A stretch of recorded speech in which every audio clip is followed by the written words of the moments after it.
बिहार में JDU BJP के सामने सरेंडर कर चुकी है। हम आपको एक ऐसी खबर बताने जा रहे हैं जिसके बाद आप आसानी से अंदाजा लगा सकते हैं कि जेडीयू किस तरीके से अब डिफेंडिंग मोड में चली गई है और बीजेपी अब अटैकिंग मोड में आ गई है, आक्रामक हो गई है। योगी मॉडल को लेकर लगातार बीजेपी और जेडीयू के नेता आमने सामने हैं और कोई छोटे मोटे नेता नहीं, बल्कि बीजेपी की तरफ से मंत्री जहां कह रहे हैं कि बिहार को अब योगी मॉडल की जरूरत है, तो जेडीयू की तरफ से संसदीय बोर्ड के अध्यक्ष उपेंद्र कुशवाहा ये कहते हैं कि बिहार को योगी मॉडल की जरूरत नहीं है, बल्कि पूरे देश को नीतीश मॉडल की जरूरत है। इसके पहले भी कई बार इस तरीके के बयान आए हैं जहां बीजेपी योगी मॉडल पर जोर दे रही है, तो दूसरी तरफ जेडीयू के नेता कहते हैं कि नीतीश मॉडल की जरूरत पूरे देश को है। लेकिन एक खबर छपरा से है, जहां आपको बता दें कि एक अपराधी जो फरार था उसके घर पर कुर्की जब्ती का आदेश कोर्ट ने दिया था, लेकिन प्रशासन ने उसके घर पर बुलडोजर चलवा दिया। और आपको बता दें कि प्रशासन इस वक्त नीतीश कुमार के अंतर्गत आता है, क्योंकि गृह मंत्रालय नीतीश जी के पास है। लगातार जेडीयू इस बात का विरोध करती है कि बिहार में बुलडोजर संस्कृति की जरूरत नहीं है, लेकिन फिर भी छपरा में सोनू राय हत्याकांड के आरोपित विकास राय, जितेंद्र राय की जब गिरफ्तारी नहीं हुई, उसके बाद उसके घर की कुर्की जब्ती की गई और प्रशासन के द्वारा उसके घर पर बुलडोजर चलाया गया, जिसके बाद उपेंद्र कुशवाहा सामने आए और ये कहा कि बिहार में बुलडोजर संस्कृति नहीं चलेगी। 2005 के पहले बिहार में क्या था ये याद कीजिए, ये नीतीश मॉडल ही है जिस वजह से अपराधी आज भी सुशासन के राज के नाम से खौफ खाते हैं। बिहार में योगी मॉडल की जरूरत नहीं है। वहीं बीजेपी कोटे से मंत्री अमरेंद्र प्रताप सिंह ने कह दिया कि ये बयान समझ में नहीं आता है, बिहार में योगी मॉडल की जरूरत है। अगर कोई अपराधी फरार है, अगर बुलडोजर संस्कृति आती है, तो अपराधियों के मन में खौफ होगा।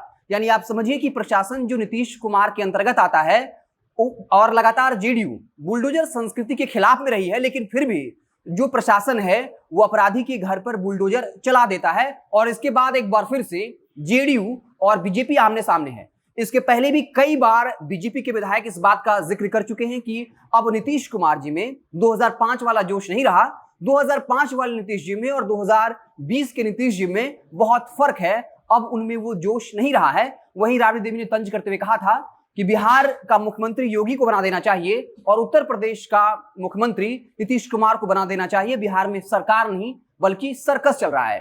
तो छपरा की घटना कोई छोटी मोटी घटना नहीं है, ये एक संकेत है कि अब बिहार में बीजेपी के सामने जेडीयू सरेंडर कर चुकी है। जहां लगातार जेडीयू के नेता बुलडोजर संस्कृति का विरोध कर रहे हैं, प्रशासन जो नीतीश के अंतर्गत आता है, गृह मंत्रालय उनके पास है, फिर भी अब छपरा में जो अपराधी होता है वो गायब होता है।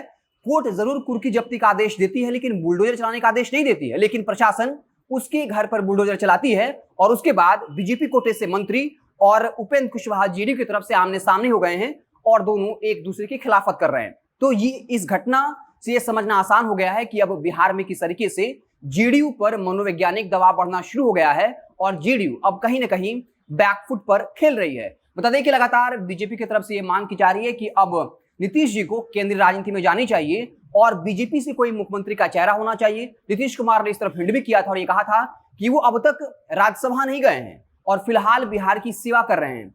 उनके इस बयान से यह कयास लगाया गया, नीतीश कुमार ने कहा कि हम अब तक राज्यसभा नहीं गए हैं, मतलब राज्यसभा जाना चाहते हैं और फिलहाल बिहार की सेवा कर रहे हैं, मतलब वो आगे देश की सेवा करना चाहते हैं। हालांकि उसके बाद जेडीयू की तरफ से कई बड़े नेता सामने आए और कहा कि नीतीश कुमार की ऐसी कोई इच्छा नहीं है।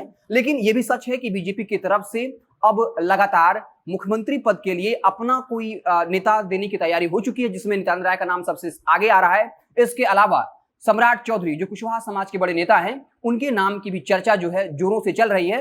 अंदर खाने इस बात को लेकर जोरदार चर्चा है कि अब जल्दी हो सकता है कि बिहार में बीजेपी का कोई मुख्यमंत्री होगा और जेडीयू की तरफ से 2 डिप्टी सीएम होगा, इसमें ललन सिंह और दूसरी तरफ जो है वो उपेंद्र कुशवाहा या फिर विजय चौधरी का नाम सामने आ रहा है। तो साफ तौर पे ये अब समझ में आ रहा है कि बिहार में किस तरीके से अब बीजेपी आक्रामक मोड में आ गई है। पहले एक वक्त था जब बीजेपी के विधायक लगातार ये रोना रोते थे कि अधिकारी उनकी नहीं सुनता है, उनको अपमान करता है। लेकिन आपने केवटी थाना में देखा होगा, जहां बीजेपी के विधायक दरोगा की कुर्सी पर बैठे हुए हैं और दरोगा को यह कह रहे हैं कि तुम स्टेशन डायरी दिखाओ कि तुमने रजिस्टर में क्या क्या रजिस्टर किया है, और वो डांटते हुए कहते हैं। तो साफ तौर पे एक वक्त जहां बीजेपी के विधायक का मनोबल टूटा हुआ था, लगातार वो अपने अलकमा नेताओं से शिकायत करते थे कि नीतीश के राज में उनकी नहीं सुनी जाती है। लेकिन अब बीजेपी विधायक का मनोबल इस कदर बढ़ गया है कि वो थाने में पहुंचते हैं और थानेदार को कहते हैं कि आप अपना रजिस्टर दिखाइए, तो साफ तौर पे ये घटना बताती है कि अब नीतीश जी का पलड़ा जो है वो धीरे धीरे हल्का हो रहा है और बीजेपी कहीं ना कहीं अब उसका मनोबल बढ़ रहा है और इसका दबाव जो है जेडीयू पर साफ दिख भी रहा है। वजह भी साफ है, बीजेपी 74 से 77 सीट पर पहुंच गई है। खबर यह भी है कि कांग्रेस के कई विधायक जो है वो बीजेपी के संपर्क में हैं। 13 विधायकों की बात सामने आ रही है। अगर ये संख्या बीजेपी की तरफ शिफ्ट करता है तो फिर नीतीश कुमार को शायद खुद शर्मिंदा होना पड़े, क्योंकि 2020 के विधानसभा चुनाव के परिणाम के बाद खुद नीतीश कुमार ने कहा था कि मैं मुख्यमंत्री नहीं बनना चाहता था, लेकिन बीजेपी के शीर्ष नेतृत्व ने मुझसे गुजारिश की, इसलिए हम मुख्यमंत्री बन गए। आप देखते रहे जनता जंक्शन। जैसे ही कोई और बड़ी खबर आएगी तो हम उससे आपको अपडेट करेंगे। बहुत बहुत धन्यवाद।